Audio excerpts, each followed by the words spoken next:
मोदी सरकार ने डिसीजन के खिलाफ अपील क्यों नहीं की? क्या ये बात सच नहीं है कि अगर 6 दिसंबर को मस्जिद नहीं शहीद की जाती तो कोर्ट का जजमेंट क्या आता? क्या ये बात सच नहीं है कि बगैर मुस्लिम पक्ष को बताए ताले खोले गए? जब कंप्यूटर नहीं था तो चंद मिनट की हियरिंग में जज साहब ने 26 या 25 पेज का ऑर्डर दे दिया और बाद में वही जज साहब ने अपनी किताब में लिखा कि उनको ऊपर से इशारा मिला क्योंकि उन्होंने अपने कोर्ट की दीवार पर एक काले बंदर को देखा। क्या ये बात सच नहीं है कि जब जीबी पंत उत्तर प्रदेश के मुख्यमंत्री थे, रात के अंधेरे में बाबरी मस्जिद में मूर्तियां रख दी गई, उसके बाद मस्जिद को बंद कर दिया गया? ये फैक्ट है, सुप्रीम कोर्ट का जजमेंट फैक्ट है।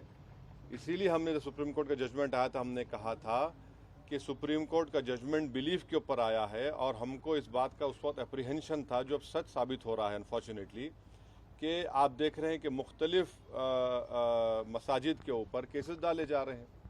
तो ये मैं जो कह रहा हूँ फैक्ट है, वो मैं मानता हूँ सुप्रीम कोर्ट जजमेंट, बट जैसा जस्टिस जे.एस. वर्मा ने कहा था कि supreme court is supreme but not infallible. अब आप मेरे को बताइए टीले वाली मस्जिद का किस्सा क्या है? 200 साल पुरानी मस्जिद है और लुटियंस जब बना रहे थे दिल्ली को तो उसको छोड़कर बनाया गया। तो पहले वहाँ पर गांवों को हासिल किया गया और मस्जिद को कोई हाथ नहीं लगाए। आप मस्जिद के ऊपर नोटिस देते हैं। तो ऐसे कई मसाजिद हैं जहाँ पर संघ परिवार से ताल्लुक़ रखने वाले लोग या उनकी आइडियोलॉजी से अपने आप को करीब मानने वाले लोग इस तरह के कोशिशें कर रहे हैं। तो अगर मैं इन कोशिशों को देश के सामने रख रहा हूँ तो मैं समझता हूँ कि मैं तो सच्चाई का काम कर रहा हूँ, बता रहा हूँ।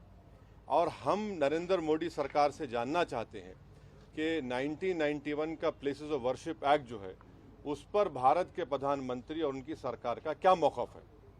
क्यों नहीं केंद्र सरकार, वज़ीर आज़म, प्रधानमंत्री नरेंद्र मोदी ये कह देते हैं कि हम 91 के प्लेसेस ऑफ वर्शिप एक्ट को फॉलो करेंगे, उसको अबाइड करेंगे। किस्सा ख़त्म कर दीजिए ना। जब आप 91 के एक्ट को मानेंगे तो सब किस्से ख़त्म हो जाएंगे। मैं आज भी कह रहा हूं कि जिस दिन देश के प्रधानमंत्री ये चाहेंगे कि कोई मस्जिद के ऊपर कोई तमाशा ना हो, सब खत्म हो जाएगा। और तीसरी बात यह है कि बीजेपी से ताल्लुक़ रखने वाले एक कॉन्स्टिट्यूशनल फंक्शनरी है महाराष्ट्र के deputy chief minister Devendra Fadnavis, और वो ये कह रहे हैं कि उनके लिए बड़ा खुशी का दिन था क्योंकि 6 दिसंबर को वहाँ पर थे और बाबरी मस्जिद को शहीद कर दिया गया। अरे भाई, आप डिप्टी चीफ मिनिस्टर हैं, आप संविधान के ऊपर, आइन के ऊपर ओथ लिए हैं और आप जिस दिन डिमोलिशन हुआ था उसको आप कह रहे हैं कि बड़ा अच्छा काम हुआ। वो प्रोवोक नहीं कर रहे हैं, वो इंसाइट नहीं कर रहे हैं। एक डिप्टी सीएम रहकर इस तरह की बकवास कर रहे हैं। और अगर देवेंद्र फडणवीस को इतना हिम्मत अब आ गई है तो कोर्ट में जाकर कहना था कि हाँ मैंने तोड़ा मस्जिद को, कहना था ना। आपने नहीं कहा, डर के नहीं कहा आपने, और किसी को सजा नहीं हुई उसमें। तो डिप्टी सीएम है तो जाके कोर्ट में बोलना था कि हाँ मैंने तोड़ा था। अब जितने लोग जो बोल रहे हैं, शिवसेना के लोग को बोल रहे हैं, बोलिए जाकर कोर्ट को क्यों नहीं कहा आपने? इकबाल जुर्म कर लेते वहां पर। भाई अगर आप डरते क्यों हैं जेल से? और ये प्राइम मिनिस्टर की सरकार ने उस क्रिमिनल जजमेंट के खिलाफ अपील नहीं की। और दूसरा, एकनाथ शिंदे जिसको बीजेपी सपोर्ट कर रही है, वो कह रहे हैं कि जो दरगाह है बरसों से, माने 200 साल 300 साल से दरगाह है, बोले उसको हम चेंज कर देंगे। अरे भाई, आप मुख्यमंत्री है महाराष्ट्र के, आपकी नज़र में सब बराबर होना चाहिए, चाहे किसी का मजहब हिंदू हो या मुसलमान हो, ईसाई हो, दलित हो, या फिर आपके बौद्ध मजहब के हो या सिख हो। और आप एक समुदाय की, और वो भी मुख्यमंत्री रहते हुए, एक डिप्टी सीएम रहते हुए इस तरह की बकवास कर रहे हैं। तो ये मुख्यमंत्री, डिप्टी चीफ मिनिस्टर और जो मोदी कैबिनेट के मंत्री हैं, इन लोगों के हौसले इसलिए बढ़ चुके हैं क्योंकि जो जजमेंट आया है बाबरी मस्जिद के क्रिमिनल ट्रायल का और टाइटल डिस्प्यूट का जो मसला, तो उसके बाद ये लोग इनके हौसले बहुत बढ़ चुके हैं। इसलिए इस तरह की बातें कर रहे हैं, अनारकी फैलाने की, इंसाइट करने की, प्रोवोक करने की। एक डिप्टी सीएम है, एक मुख्यमंत्री और एक यूनियन मिनिस्टर है।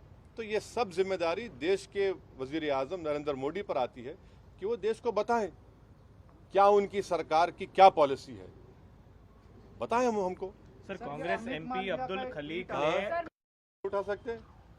मैं जब तक जिंदा रहूंगा 6 दिसंबर याद दिलाता रहूंगा। नहीं, मैं नहीं, सुनिए, मैं सुप्रीम कोर्ट का जजमेंट फाइनल है, तो क्या मैं 6 दिसंबर की याद नहीं दिलाऊं? 6 दिसंबर अगर नहीं होता तो जजमेंट क्या आता? गलती क्या है बोलने में? गोली मारेंगे क्या? गोली तो चला चुके हैं गाड़ी पे, अभी और चलाइए, और क्या करना है? मगर मेरा फ्रीडम ऑफ एक्सप्रेशन है, मैं एक सवाल तो उठा रहा हूं। अगर आप बोलेंगे नहीं उठा सकते तो कि भाई ये क्या इजराइल है या फिर आपको ये नॉर्थ कोरिया है? जमहूरियत है, मेरा इख्तियार है, मेरा हक है।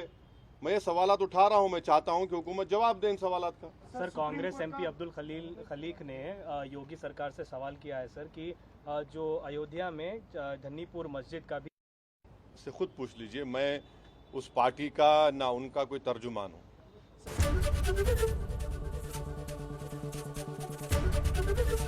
एबीपी गंगा, खबर आपकी, जुबान आपकी।